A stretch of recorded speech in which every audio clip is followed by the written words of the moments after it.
Add.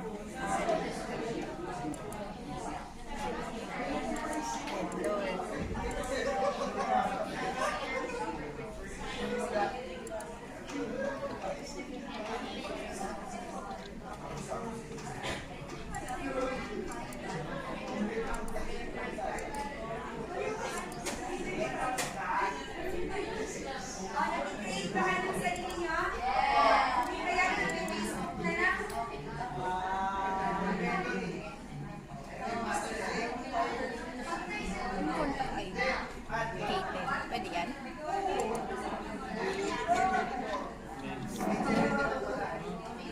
Wag mo nalagay ito. Okay,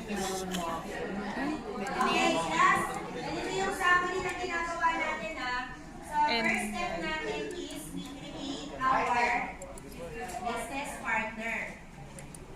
Okay? Ang business partner, dalawa. Isang vendor, tsaka isang customer. Add na. Okay. Then, Add ko na. step Add na. 2. After Tapos natin last create data yan, record. we create our Tapos close. inventory item. But plus data record wala. Yan. Move mo. So, sa inventory item, ilalagay natin siya Yung sa kung katabi saan, niya. kung anong name ng item, ano yung type niya, Okay na siya. Okay. saka yung kanyang cost. Yan. Inventory. Then, sa step 3, we now create our purchase.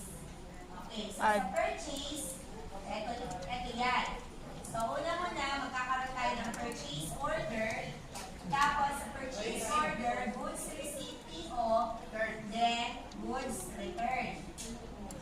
Tapos, return, AP invoice, and then after invoice, we do backing.